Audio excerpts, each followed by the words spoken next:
ಎಲ್ಲರಿಗೂ ನಮಸ್ಕಾರ. Welcome back to Anil reaction channel.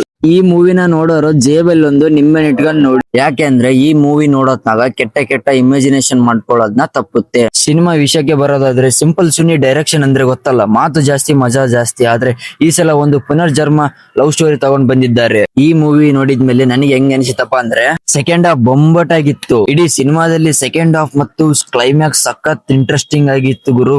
ಕತೆ ಸ್ವಲ್ಪ ವೇಗ ತಗೊಂಡೋಗಿ ಚೆನ್ನಾಗಿ ಮೂಡಿ ಬಂದಿದೆ. ಇನ್ನು ಈ ಸಿನಿಮಾದ ಹೀರೋ ವಿಚಾರಕ್ಕೆ ಬಂದ್ರೆ, ದುಷ್ಯಂತ್ ಹೊಸ ಹುಡುಗ ಆದ್ರೂ 4 ಶೇಡ್ ಅಲ್ಲೂ ಚೆನ್ನಾಗಿ ಮಾಡಿದ್ದಾರೆ. ಅವರ ಧ್ವನಿ ಮತ್ತು ಡೈಲಾಗ್ ಡೆಲಿವರಿ ಚೆನ್ನಾಗಿ ವರ್ಕೌಟ್ ಆಗಿದೆ. ದುಷ್ಯಂತ್ ಅವರ ಫಸ್ಟ್ ಸಿನಿಮಾ ಅನ್ನೋದೇ ಇಲ್ಲ ಗುರು. ಇನ್ನು ಆಶಿಕಾ ರಂಗನಾಥ್ ವಿಷಯಕ್ಕೆ ಬಂದ್ರೆ, ನಾಯಕಿ ಆಶಿಕಾ ರಂಗನಾಥ್ ಅವರಿಗೆ ಚಾಲೆಂಜಿಂಗ್ ರೂಲ್ ಸಿಕ್ಕಿದೆ, ಅದನ್ನು ನೀಟಾಗಿ ನಿಭಾಯಿಸಿದ್ದಾರೆ. ಈ ಸಿನಿಮಾದ ಮ್ಯೂಸಿಕ್ ಮತ್ತು ಕ್ಯಾಮೆರಾ ವರ್ಕ್ ಇನ್ನು ನೋಡೋದಾದ್ರೆ, ಮ್ಯೂಸಿಕ್ ಮತ್ತು ಕ್ಯಾಮ್ರಾ ವರ್ಕ್ ಜೂಡಾ ಸ್ಯಾಂಡಿ ಅವರ ಮ್ಯೂಸಿಕ್ ಹಾಗೂ ವಿಲಿಯಂ ಡೇವಿಡ್ ಅವರ ಕ್ಯಾಮ್ರಾ ವರ್ಕ್ ಚೆನ್ನಾಗಿದೆ. ಸ್ಕ್ರೀನ್ ಮೇಲೆ ಅಚ್ಚುಕಟ್ಟಾಗಿ ತೋರಿಸಿದ್ದಾರೆ. ನಮ್ಮ ಕಣ್ಣು ಈ ಸಿನಿಮಾ ನೋಡೋಕೆ ರಿಚ್ ಆಗಿ ಕಾಣುತ್ತೆ. ಸುನಿ ಅವರು ಒಂದಲ್ಲ 4 ಜನ್ಮಗಳ ಕತೆ ಹೇಳೋಕೆ ಹೋಗಿದ್ದಾರೆ ಅನ್ಸಿತ್ತು. ಇದು ಡಿಫ್ರೆಂಟ್ ಪ್ರಯತ್ನ, ಅವರ ಇಷ್ಟದಂಗೆ ಮಾಡಿದಂಗೆ ಇದೆ ಗುರುವೆ. ಈ ಸಿನಿಮಾದಲ್ಲಿ ಮೈನಸ್ ಪಾಯಿಂಟ್ ಹೇಳ್ಬೇಕಂದ್ರೆ, ಈ ಸಿನಿಮಾದಲ್ಲಿ ಫಸ್ಟ್ ಹಾಫ್ ಸ್ವಲ್ಪ ಸ್ಲೋ ಎಳೆದಿದ್ದಾರೆ ಅಂತ ಅನಿಸುತ್ತೆ.